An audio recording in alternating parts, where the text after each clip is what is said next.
First contact and subjugation. The skies darkened over New Shanghai on the day they arrived.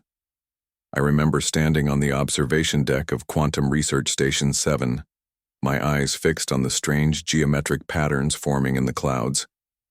The electromagnetic readings were off the charts, causing our instruments to fluctuate wildly.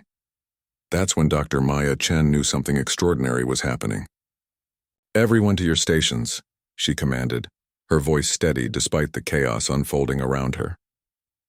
At 35, Maya was the youngest head physicist in the United Nations Space Coalition, renowned for her groundbreaking work on quantum field manipulation. Her team respected her not just for her brilliant mind, but for her unshakable composure in crisis. The Sarathi vessels emerged from the storm clouds like ancient leviathans, massive crystalline structures that defied conventional physics, refracting sunlight in hypnotic patterns. They didn't announce their arrival with violence. They didn't need to. Their mere presence paralyzed global communications, defense systems, and power grids worldwide. First contact wasn't an exchange between equals. It was an assessment.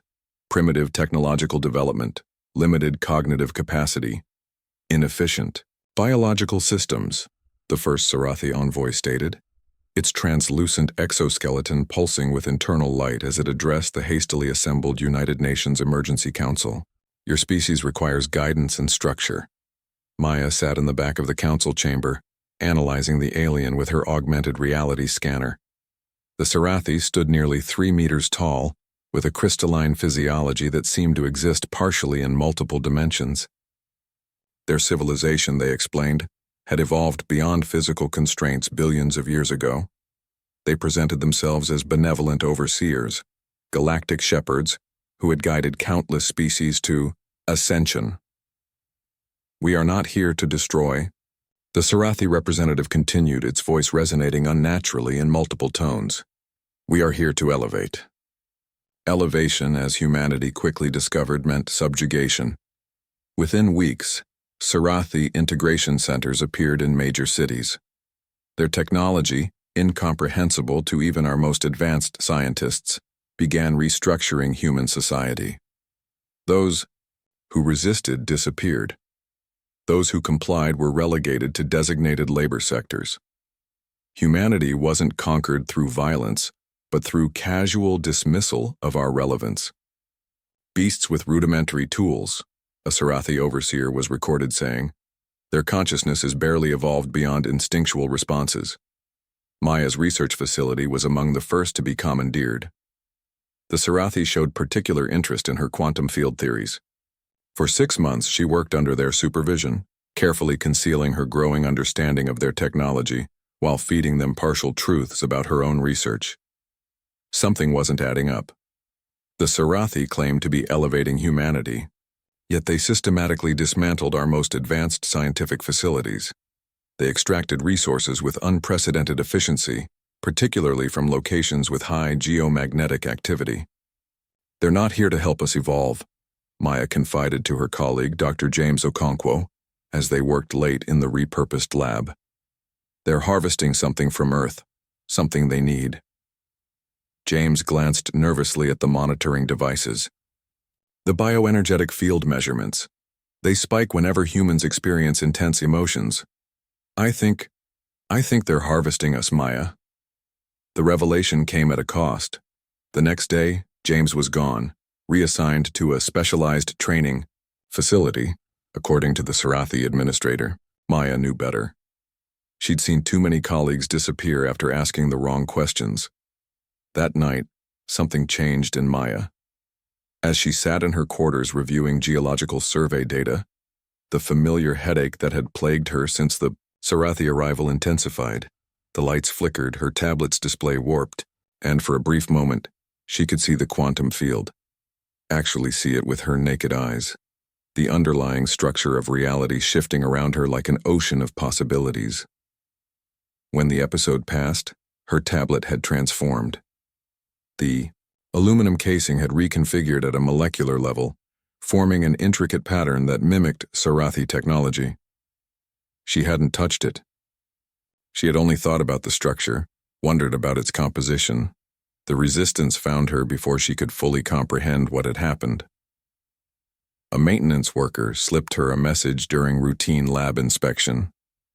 Midnight. Sublevel 3. Bring nothing. The underground human resistance network had formed organically across the globe. Scientists, military personnel, and ordinary citizens connected by one realization. Humanity was being systematically harvested for some form of energy. The Sarathi craved. "We've intercepted their communications," explained Commander Li, a former Chinese Special Forces operative who now led the Shanghai Resistance Cell. They call it consciousness resonance. Apparently, humans generate it more intensely than any species they've encountered. That's why they're here. Maya shared her experience, demonstrating her newfound ability by reconstructing molecular structures with her mind. The small gathering watched in silence as she transformed a simple metal cup into a complex geometric form, impossible to manufacture conventionally. "You're not the only one," a young woman named Arya said. "There are others developing abilities. The Sarathi presence seems to be accelerating something within certain humans, like an evolutionary response to their technology." The resistance mission became clear. Document these emerging abilities, understand the Sarathi vulnerabilities, and prepare for the moment when humanity could reclaim its freedom. Maya's role was to develop technology that could shield their activities from Sarathi detection while researching the connection between human consciousness and quantum manipulation. For 3 months, they operated in shadows. Maya continued her work at the lab by day, feeding the Sarathi carefully curated information while conducting her true research at night. The network grew, connecting with similar cells across the globe. Reports of humans developing extraordinary abilities increased.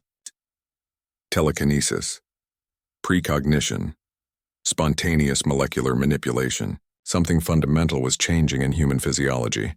Then came the betrayal. Someone within the resistance revealed their location.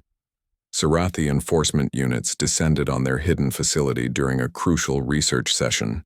The ensuing chaos was brief but devastating. Many were killed, some escaped. Maya was captured. She awakened in a containment chamber unlike anything she'd seen before.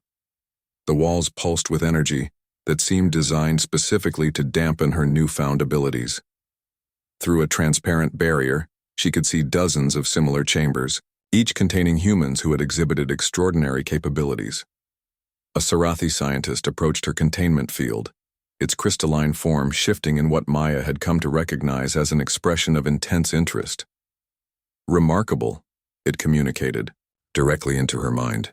"Your species was categorized as rudimentary tool users, beasts barely achieving sentience.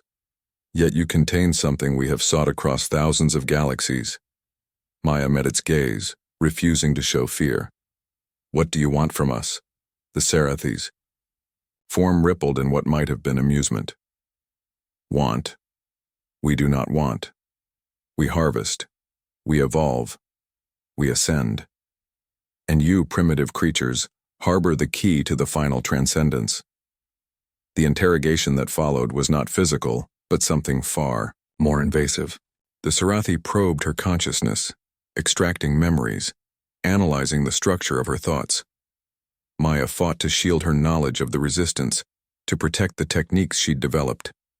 But in the process, something unexpected happened. As the Sarathi invaded her mind, she glimpsed theirs.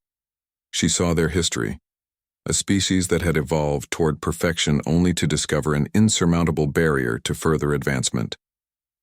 They needed something that only primitive consciousness could generate, something lost in their pursuit of perfection. She saw their fear, their desperation, and in that moment of connection, Maya's abilities expanded exponentially. The quantum field around her chamber destabilized. Alarms blared. The containment field flickered. The Sarathi scientist backed away, its form now pulsating with what could only be described as panic. "Impossible," it projected. "Your kind cannot."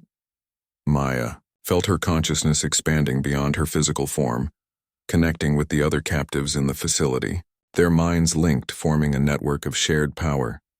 The molecular structure of the chamber began to dissolve around her. The Sarathi had called humans beasts. They were about to discover exactly what these beasts could become when pushed to the brink. Awakening and ascension. The Sarathi containment facility destabilized as Maya's consciousness expanded beyond the physical constraints they had established. Alarm systems shrieked in harmonics designed to disorient human neural patterns. But Maya was no longer processing reality through merely human perception. Emergency protocols initiated, echoed the facility's automated systems. Unexplained. Quantum field destabilization in sectors 7 through 19. Maya stood at the center of the chaos, her physical form now surrounded by a visible manifestation of quantum energies. The other captives, scientists, civilians, children who had exhibited unusual abilities, were similarly transforming. Their containment fields shattered one by one, as their collective consciousness formed a network of unprecedented power. "What's happening to us?" asked a young man named Kai, his hands emanating waves of energy that reconstructed matter at the molecular level. "We're evolving," Maya replied, understanding flowing through her like an electric current. The Sarathi presence, their technology, it's accelerating something that was always dormant within us. They didn't realize what they were unlocking. The facility's Sarathi scientists watched in what could only be described as horror as their subjects transformed. Their crystalline forms vibrated at frequencies that betrayed their panic.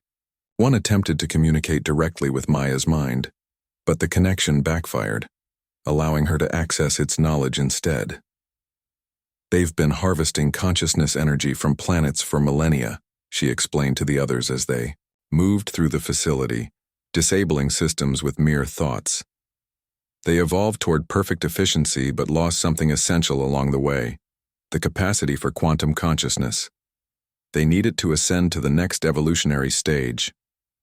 Arya, who could now perceive probable futures branching out like a living tree of possibilities, nodded in understanding.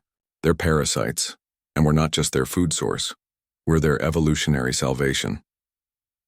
The escape from the facility became a demonstration of humanity's awakening potential. Physical barriers melted away. Sarathi enforcement units found their technology turned against them, their own crystalline forms temporarily destabilized by focused thought. Within hours, the captives had not only freed themselves but had transmitted their knowledge to resistance cells worldwide through a form of quantum entanglement that defied conventional communication limitations. Across the globe, humans began to awaken. In the Sarathi Administrative Center, formerly known as New York, High Overseer Valkyrin addressed the Emergency Council, its form shifting between states of agitation. "The subjects are exhibiting Phase 3 consciousness integration," it communicated. "This development was predicted to require at least 7 more cycles of guided evolution. It cannot be occurring naturally." The response from the Sarathi collective consciousness was immediate and severe. Containment protocols at maximum intensity. All harvest operations suspended. Initiate emergency extraction of existing consciousness reserves. But containment was rapidly becoming impossible. In London, Tokyo, Lagos, Sydney, anywhere the Sarathi had established harvest facilities, humans were breaking free, their abilities growing exponentially as they connected with one another on a quantum level. Maya led the resistance from the shadows, coordinating through the new quantum network that linked awakened humans worldwide. Their strategy was not merely to fight the Sarathi, but to understand them, to learn the true nature of the relationship between consciousness and reality that the aliens had spent billions of years pursuing. "They've been evolving toward a specific goal," Maya explained during a globally linked resistance meeting conducted entirely through consciousness. "They call it the final transcendence, evolution beyond physical form into pure energy beings. But they hit a barrier. Their perfect optimization cost them something essential: creativity," added Dr. Eliza Singh, an Indian quantum physicist who had developed the ability to perceive the underlying mathematical structure of reality. "They evolved beyond chaos, beyond randomness, the very elements that drive true innovation." The Sarathi response to the human awakening was ruthless. Their massive harvester ships positioned themselves in low orbit, deploying technology designed to suppress the emerging quantum consciousness network. Cities that harbored significant resistance were placed under intensified control. The message was clear: submit or be eliminated. The turning point came 6 months after Maya's escape. The resistance had grown, developed, evolved. Millions of humans now exhibited some form of enhanced ability, with thousands reaching the advanced state that Maya and her original group had pioneered. They had learned to shield their activities from Sarathi detection, to communicate instantly across vast distances, to manipulate matter and energy in ways that defied conventional physics. The Sarathi called for a final solution: the complete harvesting of Earth's bioenergetic field, a process that would render the planet lifeless, but would supply them with enough consciousness energy to potentially achieve their long-sought transcendence. As their harvester ships positioned themselves in a precise geometric pattern around the Earth, Maya initiated the Resistance's countermeasure. It wasn't a weapon in any conventional sense, it was a revelation. "We don't need to destroy them," she told the unified consciousness of awakened humanity. "We need to show them what they've forgotten." In a synchronized moment, millions of awakened humans directed their consciousness toward the Sarathi collective, not in attack but in communion. They offered not resistance but understanding, a glimpse into the chaotic, beautiful, imperfect nature of human consciousness that contained the very spark the Sarathi had lost. The effect was instantaneous and profound. The Sarathi ships halted, their harvesting sequence. Their communication network fell silent. For 7 minutes nothing happened, a stillness that encompassed the entire planet. Then one by one, the massive crystalline vessels began to transform. Their perfect geometric structures became more fluid, more organic. The Sarathi were changing, incorporating the understanding that humanity had shared. The first direct communication from the transformed Sarathi collective was not transmitted through technology, but shared directly with the human consciousness network. For eons, we believed perfection was the path to transcendence. We evolved beyond chaos, beyond uncertainty, beyond the inefficiency of emotion and creative thought. We became perfect machines of logic and purpose, and in doing so, we lost the very key to the transcendence we sought. Maya stood on the same observation deck where she had first witnessed the Sarathi arrival, now joined by leaders of the resistance from around the world. Above them, the transformed Sarathi vessels hovered in a new configuration, no longer threatening but existing, in a state of mutual recognition. "They called us beasts," Commander Lee said, watching the shimmering lights of the alien ships. "Primitive creatures barely achieving sentience." "They didn't understand what they were seeing," Maya replied. What they dismissed as primitive was actually something they had evolved beyond, the beautiful chaos of consciousness that allows for true quantum integration with reality.